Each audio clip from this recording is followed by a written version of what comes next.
So, this talk will be about the Frankfurt School. I've studied communism for decades, for 40 plus years, and amazingly, this escaped me. And I'll talk a little bit more about that. But just how did we as a nation get here? And of course, what is here? What does here mean? There are many, many forces acting on America, ripping it apart at the seams. Among the many, out of wedlock births. Indeed. Divorce, drugs, race relations, and, of course, George Soros.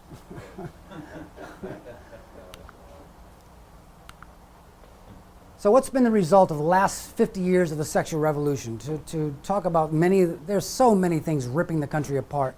We'll deal with a few of them. It would just take endless time to go through everything that's tearing this country apart right now.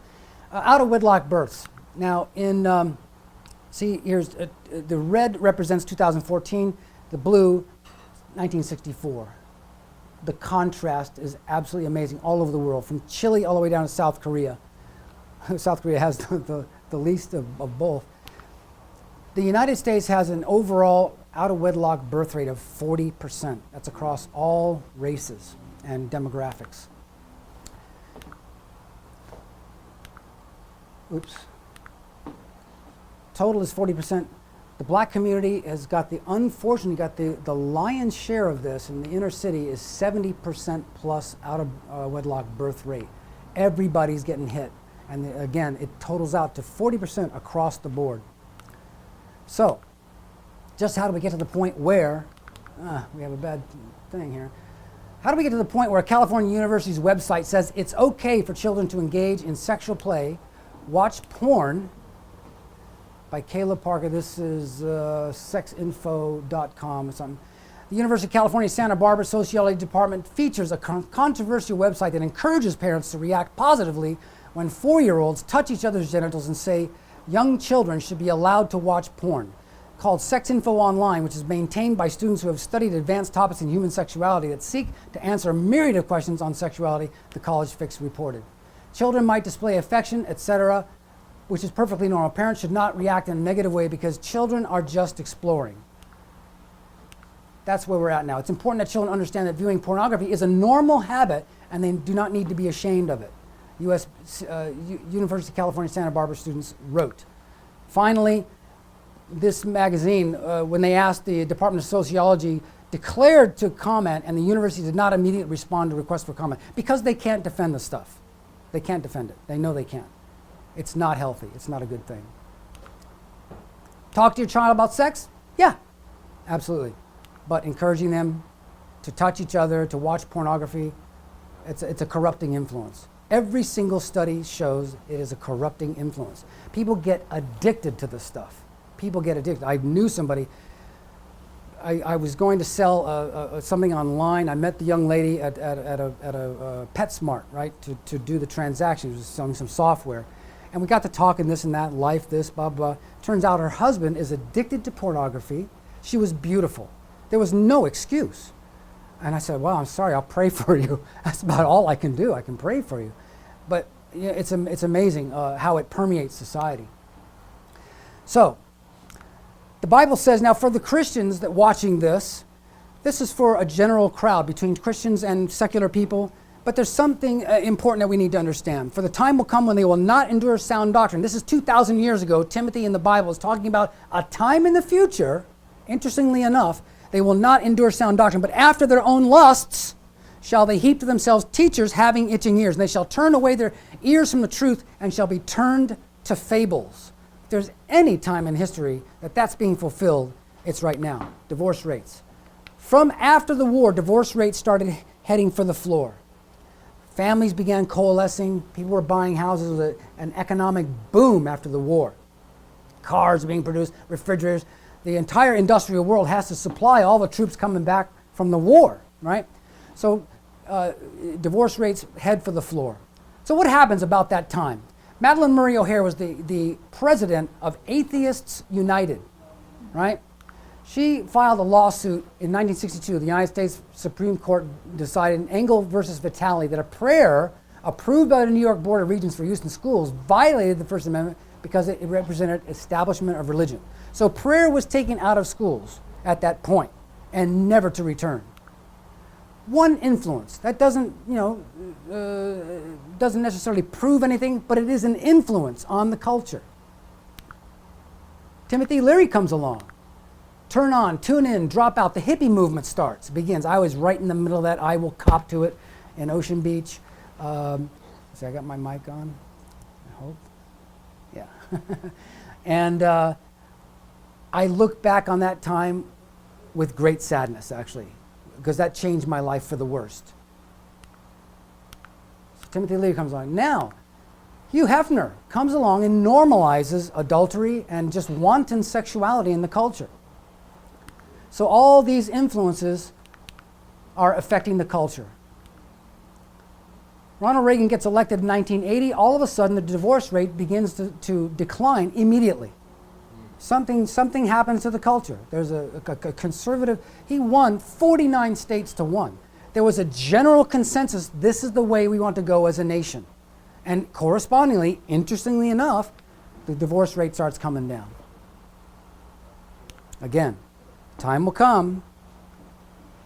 So that compressed time period looks like a time where people are like leaving their senses. And we see the result now. Out of wedlock births, 70%. Massive drug addiction. People are dying from overdoses like crazy. There's illegal drugs being produced in the street in San Diego. 90 people have died this year from opiates with fentanyl in them. 1 grain of fentanyl is enough to kill you. And these things are being mass produced out of China and Mexico, and they're flooding the streets now.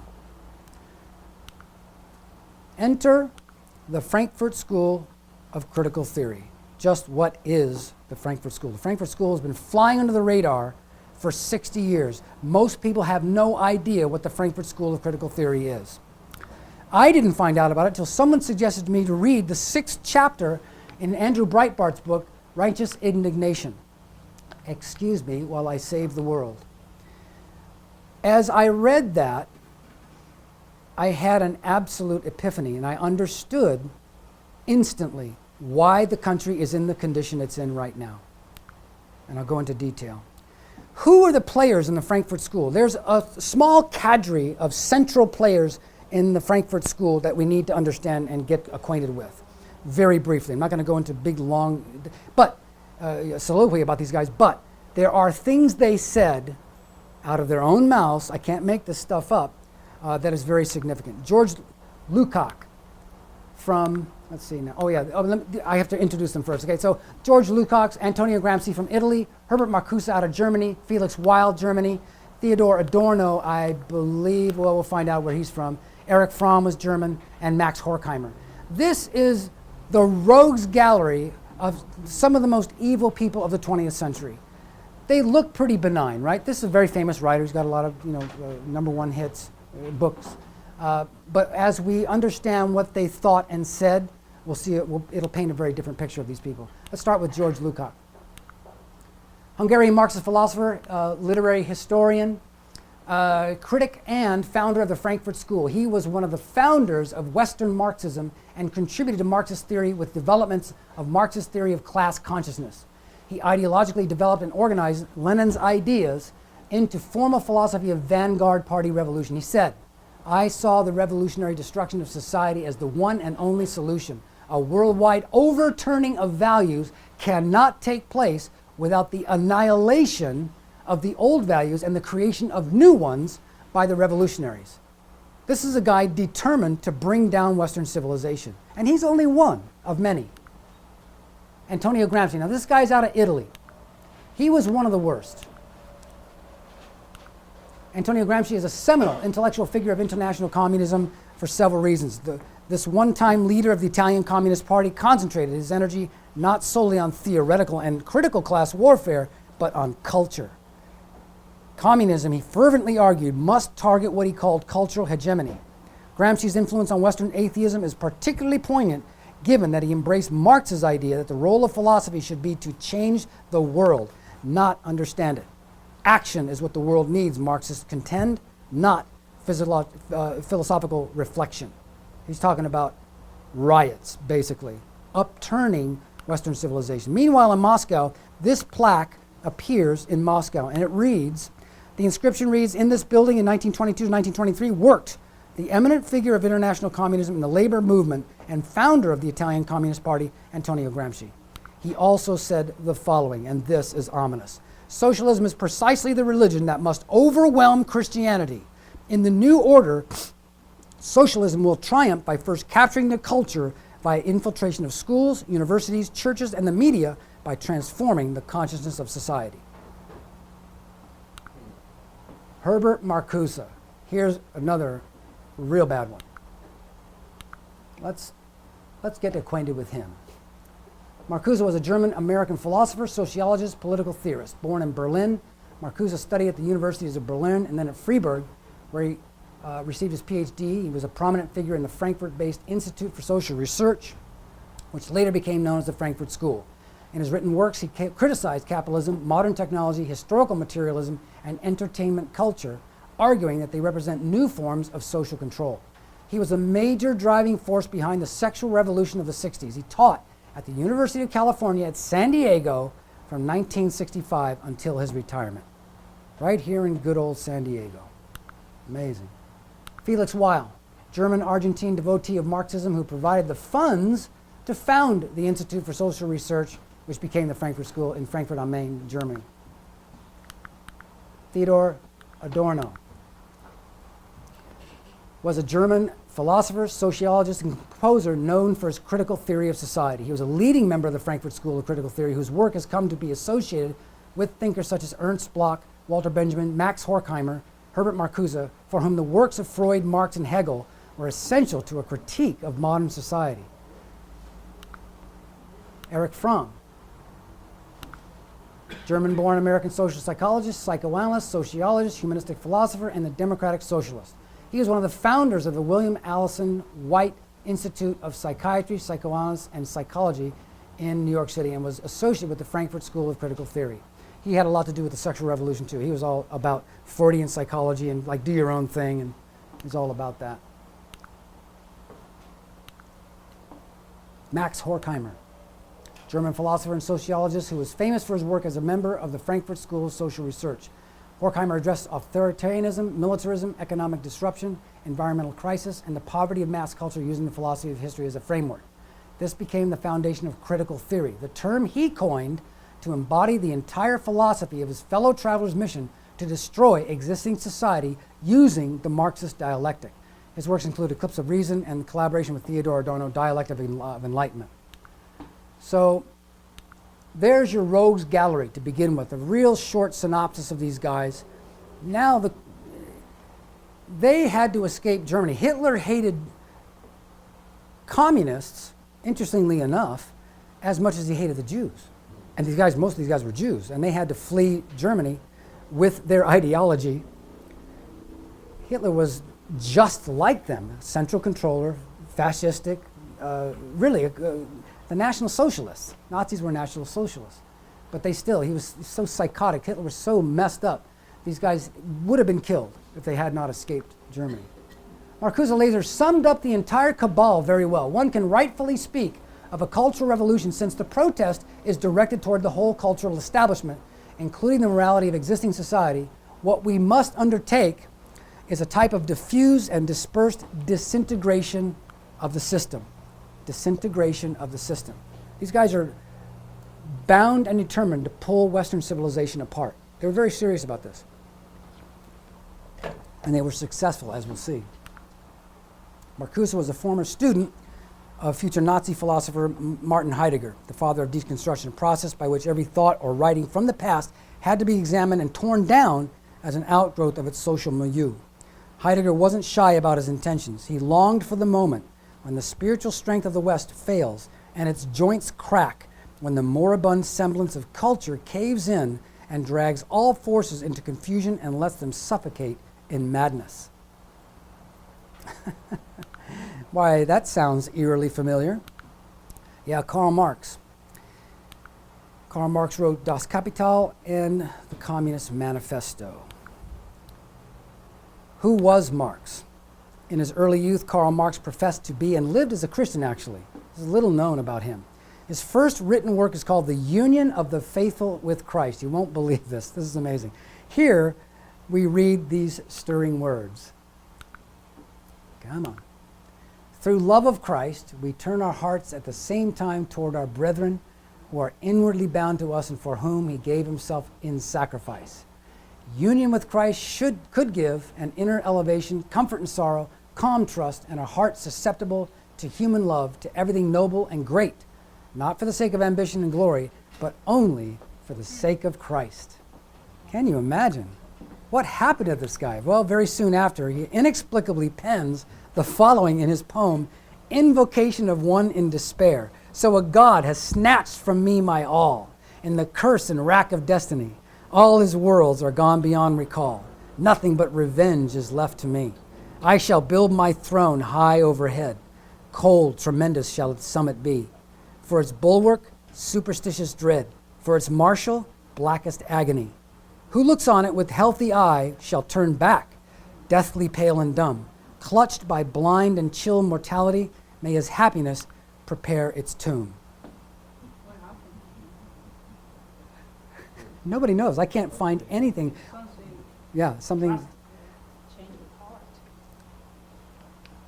What did Lucifer say? I shall build my throne high overhead. Where did he get that from? He must have got that from the Bible, because if my clicker will work, what did Lucifer say? I will ascend into heaven. I shall exalt my throne above the stars of God. Isaiah 14:13. He was apparently well versed in the Bible. I wish to avenge myself against the one who rules above. It's like Hitler. Hitler, they say what turned Hitler was, one, the death of his brother and the rejection of his art. He was actually a very good artist, actually. Hitler was very accomplished, actually. But everywhere he displayed his art, people just like, go away, get out, get out. Then his brother died, and it was all over. I'm going to kill the Jews now. All of a sudden, it's time to wipe out the planet, you know. Mm-hmm. And this could be here. We're going to talk about this. Now, Revelation 13:16, again, for the Christian watching, in Scripture, Revelation 13:16 talks about a mark in the hand and in the forehead. Many people think it's going to be a mark on. People are waiting for something really obvious on the forehead or on the hand, on the hand. Oh, you won't be able to buy and sell. There's going to be a chip. There's all kinds of nonsense going around. It says nothing of the sort. It says in. It's very specific. It's not on the hand. It's in the hand, and it's in the forehead. What does that mean? That means the hammer and sickle. What is in the hand? What is the symbol of international communism? The hammer and sickle. They're both in the hand. Workers' revolution, right? And in the forehead is ideology, communism, leftism, satanic, Luciferian ideology. In the forehead. It's not on the forehead. What's in your forehead? Your brain, how you think, your ideology. Both of his daughters, Jenny and Laura, committed suicide. That might have been the triggering point. It's entirely possible. He had 4 kids. Laura and her husband, they were dedicated to the socialist revolution. They killed themselves together. They figured, we've done everything we possibly can for the revolution. There's nothing left for us to do, so they killed themselves. Nikita Khrushchev said, we cannot expect the Americans to jump from capitalism to communism, but we can assist their elected leaders in giving Americans small doses of socialism until they suddenly awake to find they have communism. I'm old enough to remember Khrushchev. And in the local political realm, a 2002 report by Joel Fishman, chair of the Communist Party, USA, CPUSA, Political Action Committee, stated that the Progressive Caucus provides an important lever that can be used to advance workers' issues and move the debate to the left in every congressional district in the country. In a 2010 CPUSA report, party member David Bell identified Progressive Caucus members as his organization's allies in Congress. As of March 2015, CPC consisted of 68 members of the House of Representatives, all of them leftist Democrats, and 1 senator and presidential candidate, Bernie Sanders. He's a member of the DSA, the Democratic Socialists of America. There's an entire organization of left-wingers that are in our Congress pulling it to the left. That's why they're advocating the craziest things. Now they just stopped any pretense of trying to hide. Members of the progressive cause, as of 2015, bang, bang, and this many are still there. There are many more on this list, but I just don't have the time to chase them all down. These are names I recognize right off the bat, and I just put stars by them. These are current members. Remember Charles Rangel? Yeah, Maxine Waters. I think Barbara Lee is still in there. There's a bunch of them that are still in there, but I just... John, Elijah Cummings, he passed it. Yeah. Right there. Yeah, Bob Filner. The only thing he did right for us as mayor was get rid of the traffic cameras. That was a big step forward. I almost got killed by one of those things. Following individual members, so there's all kinds of past members. It's a real problem that nobody knows about. It's really a problem. Reverend Richard Wurmbrandt, Romanian Christian pastor, was in a Romanian prison camp for 14 years, and he wrote this book. I've got a copy of it. Now, I'm in the book business for a long time, and I'm actually not a big reader unless something really captures my attention. I could not put this down. I read it in one sitting. Absolutely chilling. He has actual correspondence between himself, between Karl Marx and his contemporaries, and his children between themselves, etc. Actual letters, and they're absolutely chilling. And he ties Marx directly to a satanic cult that was in London at the time. Very chilling read. Absolutely fascinating. Again, there's a few books that I can't put down, and this is one of them. So, we can see in the last 400 or so years, the thrust of history is consolidating and crystallizing ideologies on the global level. From 1517 to 1648, we've got on one side the Renaissance, the revival of ancient Greek classics, etc., Da Vinci, Erasmus, Michelangelo. On the other side, we've got this is like external Kane side development. On the internal Abel side, we've got reformers, Wycliffe, Luther, Calvin, Zwingli, revival of Hebraism. The Reformation's coming in. 1517, Martin Luther nails the 95 Theses on the door of the church in Wittenberg, outlining the abuses of the Catholic Church. The Reformation is on. Boom. All hell and all heaven breaks loose at the same time. Again, these both progress into the Enlightenment, Kane-type view of life. Now we're getting, science is beginning to get on the ascendancy now. Descartes comes, Locke, deism. Ideologies about and explaining life, explaining the existence or non-existence of God are coming to the fore. Left-wing Hegelianism, Strauss, Feuerbach. The Great Awakening happens in the West. In America, a religious revival sweeps America, right? By 1789, the Constitution is ratified here, and the French Revolution begins in France at the same time, very same year, interestingly enough. Two completely diametrically opposed movements happening at the same time. Then finally, this crystallizes over 400 years into Kane-type democracy. Marxism in 1917, the Bolshevik Revolution happens, and World War I. And then on the other side, camps are beginning to form. In God we trust, free democracy, free Western democracies, and more totalitarian modes of thought are crystallizing now. So Lucifer versus God. This goes all the way back for the Christian watching. This goes all the way back to the beginnings of mankind. The battle between Lucifer and God. It all boils down ultimately to Cain versus Abel. Cain had resentment, jealousy, hatred because Abel and Cain made offerings to God. Cain's offering was not accepted. Abel's was. Abel's the young brother. Cain wants to kill Abel and does, as a matter of fact. And we see this reflected all the way down through history.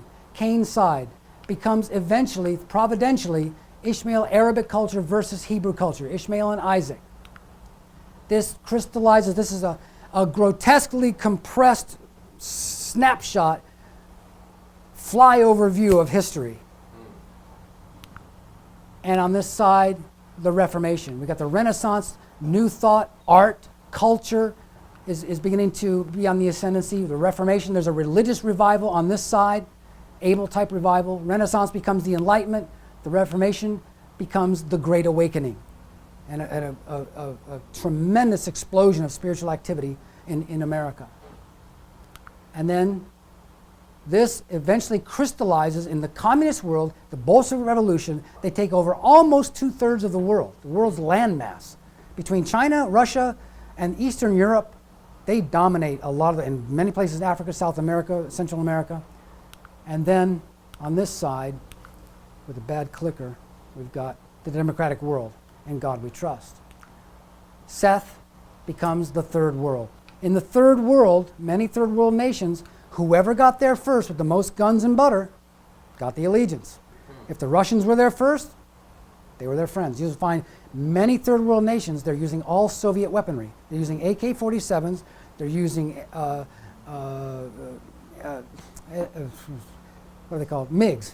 The aircraft they're using are all MiG fighter aircraft, and Scud missiles, and all kinds of Chinese SKS rifles are all coming from the communist world because they got there first.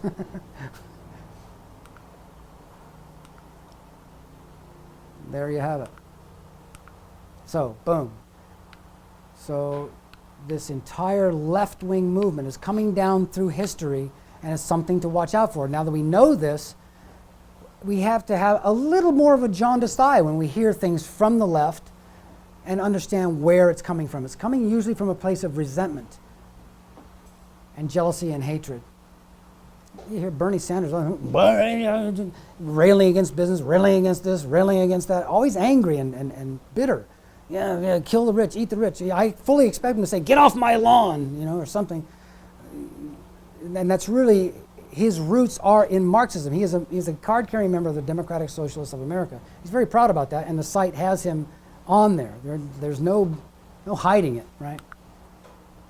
So the biblical left-right paradigm, another thing we reach back in history for is, where did this left-right thing come from?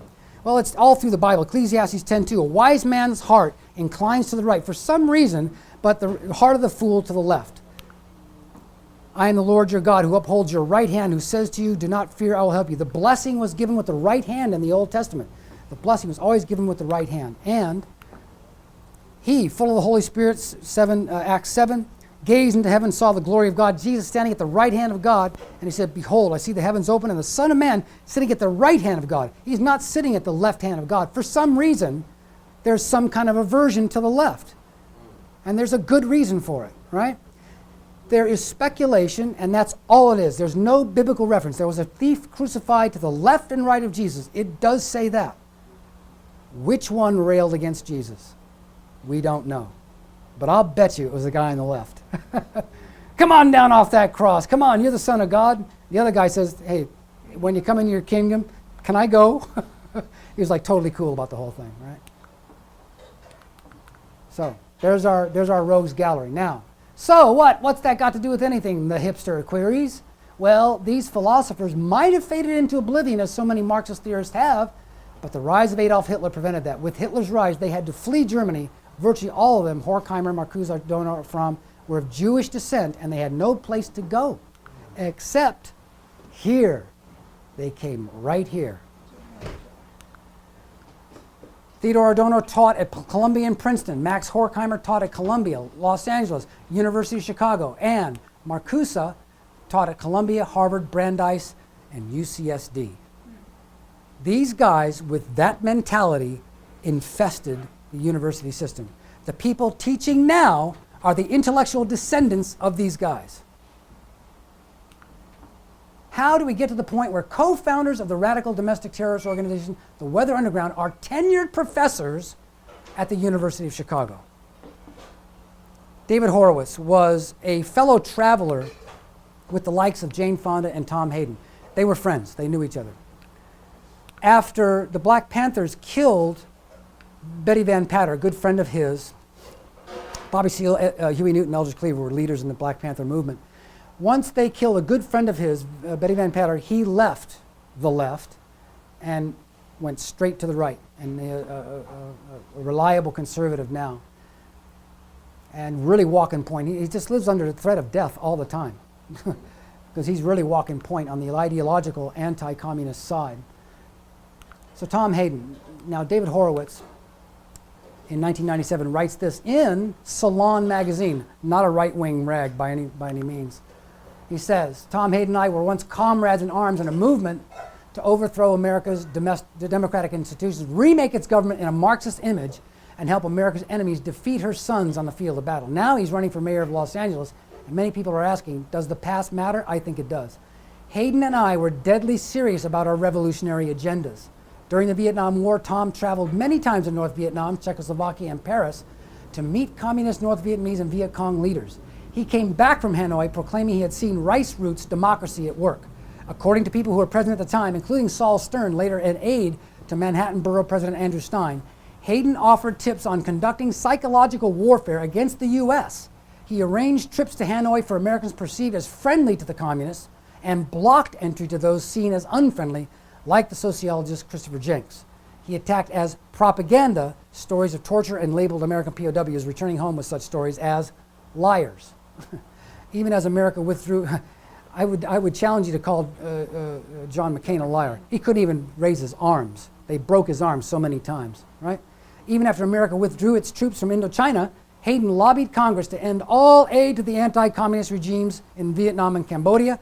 When the cutoff came, the regimes fell. The communists conquered South Vietnam, Cambodia, and slaughtered 2.5 million people. When anti-war activist Joan Baez protested the human rights violations of the North Vietnamese victors, Hayden called her a tool of the CIA. General Giap, who was the leader of the NVA, the North Vietnamese army, he said, I won that war in your press. He publicly said that. I won that war in your press, your media. David Horowitz wrote the book The Professors, 101 of the most dangerous academics in America. It's a hair-raising book. Imagine, out of all the academics, he pulled 101. How many are there? He did an independent study of all the universities in America. They're registered 87% Democrat. You can't get a job at a university as a conservative unless you're really slick and can kind of hide that under the radar and get in there. It's locked up. So let's talk about one of those. One of those professors he highlights is Bill Ayers. Now, Bill Ayers, this is him, part of the Weather Underground. He is a co-founder of the Weather Underground, it's considered a domestic terror organization. And let me go back. Characterizing the Weather Underground as an American Red Army, Ayers summed up the organization's ideology as follows. Kill all the rich people, break up their cars and apartments, bring the revolution home, kill your parents. These are quotes these guys actually said. They've written these in books. I wouldn't make this stuff up. I don't have to make this stuff up. They're very public about their intent. This is his wife, Bernadine Dorn. Together, well, she actually knocked off a Brinks truck to fund the Weather Underground, did 4 years in prison. This is all about her. Since 1998, she has taught as a clinical associate professor at Northwestern University of Law. Still at the University of Chicago, Bill Ayers is teaching at the University of Chicago as a tenured professor. Barack Hussein Obama started his senatorial campaign from his living room.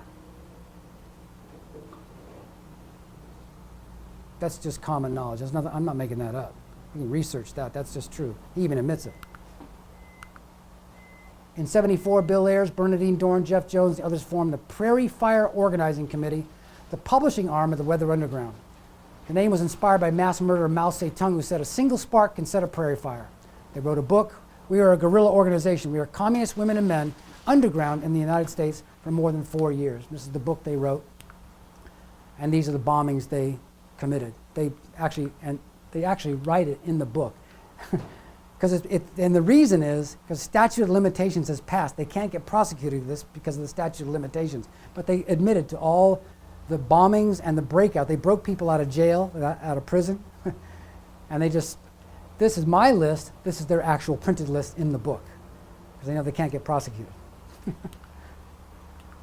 So, oh, come on. How did race relations take such a dive in so short a time? Again, we're talking about a few things that are happening in the country that are creating problems. Let's take a look. Well, Trayvon Martin was killed February 26, 2012 by George Zimmerman. This is him right after the event. And one day we're going to get the back of his head too. Trayvon Martin, before he was shot, was banging this guy's head, hit him in the face and banging his head on the concrete, and that's why he shot him. Problem with this case is he called a 911 operator, and the operator said, don't engage. This was his first mistake. The operator said, don't engage. Let proper law enforcement, he was part of a neighborhood watch, let proper law enforcement, and that's where this whole thing went south.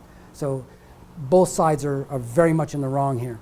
I would not defend George Zimmerman other than the fact that there's the stand your ground law in Florida where he could actually had the right to shoot him. Now, Barack Obama steps in March 23rd, a month later, said if I had a son, he'd look like Trayvon. Before this had been even adjudicated. This hadn't even gone to court yet, right? The president, everybody should stay out of it. Let the judicial system run its course, right? But he steps in, and then all hell starts breaking loose. On April 11th, Zimmerman is charged with second-degree murder, and on June 13th, about a year later, 6-person jury delivered not guilty verdict on all counts. Stand your ground law was in effect at the time. 1 month later, Black Lives Matter is created by these 3 young ladies. Here's Michael Brown. Prior to getting shot by Officer Darren Wilson in Ferguson, Missouri, he knocks over this convenience store, walks out in the street, gets shot by this officer. Hands up, don't shoot is the rally cry. My gosh, there was hats and shirts and posters printed. It turns out it never happened. It was a fabrication to try to frame this officer. Ferguson burns to the ground. This is the bullet pattern on Michael Brown. This is classic. This is the autopsy report on Michael Brown. This is a classic case in which the officer is trying to wing him and not kill him. This is a classic pattern. What happens is when you shoot your first bullet, your gun moves up a slight bit. He's shooting fast because the kid is coming out. He's 300 pounds and he's running at full bore at the cop. He's trying to hit his arm, his left side, to not kill him, right? But the gun is going up, up. With each shot, the gun moves up. It's very hard to control your gun. He's shooting right up the arm. The last shot is as he's going down, his head is being presented, and he shoots him in the head. That's where that last shot comes from. But it's a classic case of an officer trying not to kill the guy. He wants to, you shoot. And cops are trained to shoot center mass. He's not far enough to where he couldn't have shot him center mass. They're trained to empty the magazine here, not here. He's really violating police standards to try to save this guy's life. Please don't make me kill you.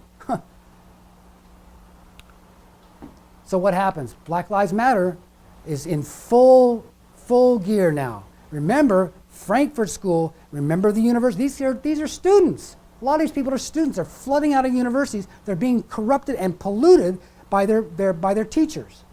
What do we want? Dead cops. When do we want it? Now. 2 days later, these guys are dead.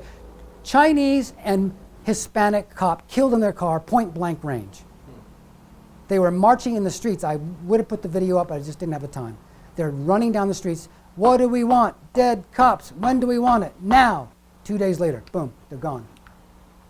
This young man did that.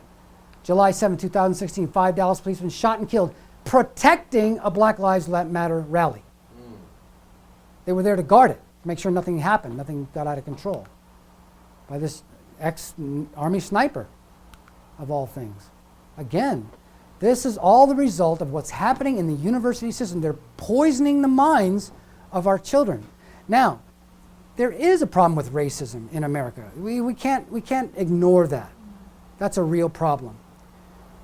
It wasn't nearly as bad as it is now. I believe that we've been set back to pre-Martin Luther King days now. Now we're back to Bull Connor and hoses, for gosh sake. All the progress that Martin Luther King made and the civil rights movement, I believe, has moved back considerably. Now it's very difficult to recover that ground. Very, very difficult. So, the history of Russian involvement in America's race wars. The Russians have been praying for this for 6 decades. From propaganda posters to Facebook ads, 80 plus years of Russian meddling. Except for the technology used, however, these tactics were not exactly new. They are natural outgrowths. Now, this is Atlantic magazine. This is not a right-wing bastion. This is a really left-wing publication. They are natural outgrowths of a central component of covert influence campaigns like the one Russia launched against the United States during the 2016 election. Make discord louder, divide and conquer. Covert influence campaigns don't create divisions on the ground. They amplify divisions on the ground, says Michael Hayden, who ran the NSA under Presidents Bill Clinton and George Bush and then became CIA director. During the Cold War, the Kremlin similarly sought to fake plant news and foment discontent, but was limited by the low-tech methods available at the time. Before, the Soviets would plant information in Indian papers and hope it would get picked up by our papers, said John Cipher, who ran the CIA's Russia desk during George W. Bush's first term. The Soviets planted misinformation about the AIDS epidemic as a Pentagon creation, according to Cipher, as well as the very concept of a nuclear winter. Now, because of the technology, you can jump right in. Anybody remember this man? It's a bad picture. Thomas Schumann. Thomas Schumann worked with Kausa. I spent 3 days with him. His actual Russian name was Yuri Bezmenov. He changed his name and defected to the West. He was in India. He defected out of India, disguising himself as a hippie. He worked for Novosti Press in Russia. And he told me the horror stories. He said, I couldn't take it anymore. They were feeding me stories through the Indian media, just like they just said in Atlantic magazine. They're going through India, so they have plausible deniability. They got a filter through which they're dumping news stories into Indian newspapers, and then they're feeding it to the West. So Russia can say, we had nothing to do with that. That's an Indian story. And he said, I couldn't take it anymore. I know, based on my disinformation, people are going to die. And he defected to the West. I spent 3 days with him in Arizona. Now we see the rise of Antifa. This is a very, very disturbing development. This is like the brown shirts in Germany. This is like Kristallnacht. The brown shirts just went through Jewish communities and breaking windows and beating people nearly to death. And this is what's happening now. These people, I could go on for hours. I'm not going to do it. There's so much material here, it would take days to get through it. But I tried to just find a few tidbits. We have to be informed. We have to know what's going on. We can't just glibly just kind of run through life not knowing what's going on, just think everything's just fine. It's not. We have to be, as Jesus said, be wise as a serpent and harmless as a dove. Wise as a serpent. Be smart. Be careful. Don't just buy everything people tell you. These people are very dangerous. And they're beginning to hurt people. Andy Ngo is a conservative Asian gay reporter who was beaten nearly to death last year by an Antifa mob. He ended up with a brain hemorrhage in the hospital, and he's still not all there, unfortunately. Now I'm going to see if I can get this to show you what's going on the college campuses. I hope this will be loud enough. This is a little clip from PragerU. I hope it'll play. Might be too loud. What's up, guys? This is Will Witt from PragerU. Today we're on Santa Monica Beach, and we're going to be asking people some questions for the 4th of July. Why do we celebrate the 4th of July? I don't really know. Why do we celebrate the 4th of July? Celebrate the independence of our nation. Our independence? It's our Independence Day. Independence Day. For the independence of America. Why is the year 1776 significant? U.S. 1776? I have no idea. What's the significance of 1776? This one's rich. Is that when Columbus sailed the ocean blue? What is the significance of 1776? I don't know. I don't know. What's the significance of 1776? I don't even know what that is. It's a year. Yeah, Victor. Why do we celebrate the 4th of July? What is the year 1776 about? About the signing of the Declaration of Independence. Well, what's the significance of 1776? Yeah, I don't know. I'm not a history person. I can tell. What's the significance of 1776? Christopher Columbus. Why is the year 1776 significant? Civil War. Oh. Close. The end of it. Or the end of slavery. Close. 1776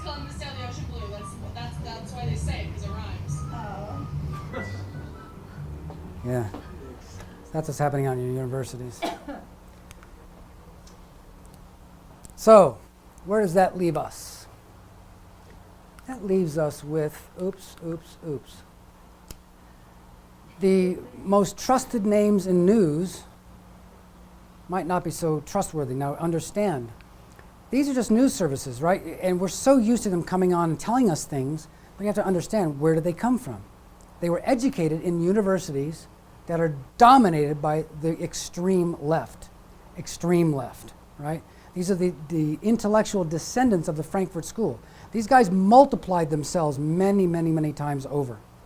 So basically, where that leaves us is, have a more critical idea or viewpoint when people tell you things from the media. Because we have to understand, again, where all this comes from. The means of information are actually being subverted. And this is how many great societies have been brought down from inside. Slow rot. I wanted to put something up here. There's an amazing piece by Brigitte Gabriel. She started an organization, something like Americans for Freedom. She's a Lebanese born person, Christian, who came to the West. And she said the tyranny of the minority. You think that just a small group of people aren't going to be a problem. But Hitler and 3 people took over Germany. Lenin and a small group of Bolsheviks took over Russia. Mao Zedong and a small handful of people took over the entirety of China. Castro and 2 other people took over Cuba. It just takes a small group of very dedicated people in the wrong place at the right time, and you can lose your country. So that's where that leaves us. There's so much to this. Someday I'll do version 2 and put everything else in there. But I do this because we need, along with spiritual uplifting and internal guidance, we also need to be educated too. We got to be smart. Wise as a serpent, harmless as a dove. Amen? Amen. Amen. Hallelujah.